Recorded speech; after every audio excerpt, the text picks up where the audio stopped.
আসসালামু আলাইকুম সবাইকে, আশা করি সবাই ভালো আছেন। আলহামদুলিল্লাহ আমরা ভালো আছি। তো আমি 5 মিনিটে টমেটো ভর্তা কীভাবে তৈরি করব ওটাই আপনাদের দেখিয়ে দেব। তো চলুন, দেখুন টমেটো নিয়ে নিয়েছি আমি কয়েকটা। তো ঝুড়িটা অনেক সুন্দর আর ছোট। আর টমেটোগুলো দেখুন একদম লাল লাল টমেটো আমি নিয়ে নিয়েছি। আর এই টমেটোটা ভর্তা করলে বেশ ভালোই লাগে খেতে। তো রোজার দিনে সবাই কিন্তু গোস্ত মাছ খেতে খেতে মানে রোজা রেখে অত গোস্ত মাছ খেতে ভালোও লাগে না। তাহলে যদি আপনারা একটু ঝাল ভর্তা খান অবশ্যই ভালো লাগবে। তারপরে তো দেখিয়ে দিলাম আমি, আর আমার ঝুড়িটা সুন্দর এটা বলে দিলাম। আসলে ভালোই লাগে, আমার ঝুড়িটা অনেক সুন্দর ছোট।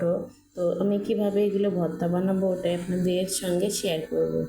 তো এই তো একটা চাকুর সাহায্যে আমি টমেটোটাকে একটু গুঁতো দিয়ে নেব অল্প অল্প করে।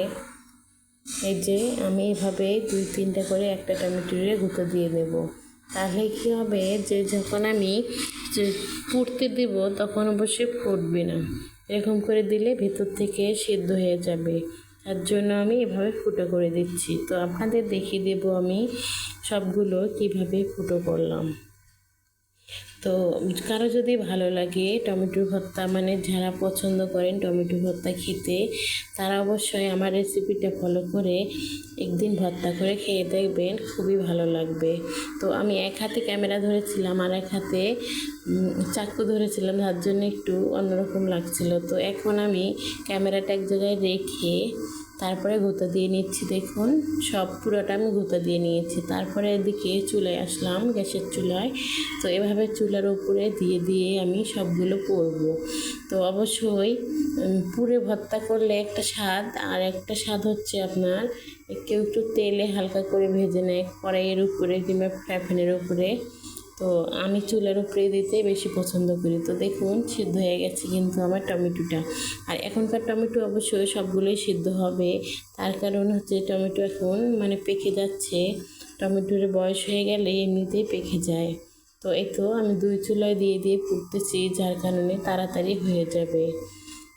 তো একটু উল্টে উল্টে আমি অবশ্যই পুড়ে নেব, তাহলে সব দিকে ভালো করে পুড়ে যাবে। তারপরে দেখুন আবার আমি দেখিয়ে দিচ্ছি যে কীরকম এটা আমার পোড়া হয়ে গেছে। তো আমি কিন্তু হাত দিয়ে তুললাম না, একটা চিমটির সাহায্যে তুলে নিচ্ছি।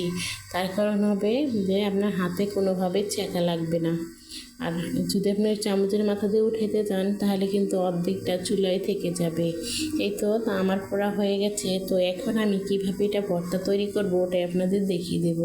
তো প্রথমে আমি পোড়া ছালগুলি ফেলিয়ে দেব। ফেলিয়ে দিলে হবে কি তিতা লাগবে না আর ভালো লাগবে খেতে। তো এইভাবে আমি, গরম কিন্তু একটু কষ্ট হচ্ছে আমার পরিষ্কার করে নিতে।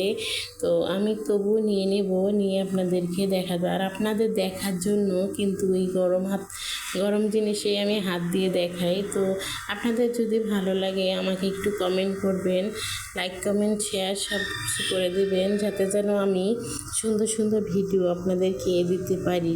আর আপনারা যদি কমেন্ট করেন তাহলে অবশ্যই আমার একটু উৎসাহ বাড়ে, যেন আমি ভিডিও তৈরি করতে ভালো লাগবে। আর যদি কিছুই না করেন তাহলে মনটা অবশ্যই কষ্ট পাই আমি মনে। অনেকজনে দেখি কিন্তু লাইক কমেন্ট কেউ করে না, যার জন্য আমার খুব খারাপ লাগে যে এত কষ্ট করে আমি ভিডিওটা তৈরি করলাম, দেখে চলে গেল, একটু লাইক কমেন্ট কিছুই করলো না।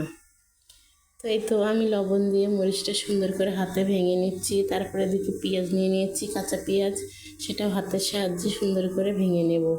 তা এভাবে করলে অবশ্যই হাত জ্বলে।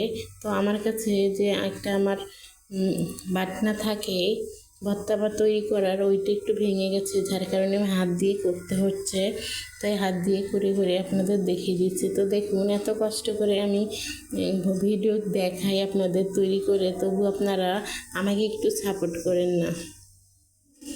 তো তারপরে আমি সবগুলো একসঙ্গে দিয়ে দিয়েছি, দিয়ে এখন সুন্দর করে ভেঙে নিয়ে আপনাদের দেখিয়ে দিচ্ছি কীরকম হলো আমার ভর্তাটা। তো এখন কিছু দেশে ধনিয়া পাতা আমি কেটে রেখেছিলাম, ওটাও আমি এর সঙ্গে দিয়ে সুন্দর করে মেখে নিচ্ছি।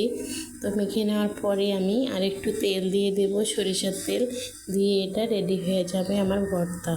তো অবশ্যই যদি কারো ভালো লাগে আমার ভিডিওগুলো দেখে লাইক কমেন্ট শেয়ার করতে কিন্তু ভুলবেন না।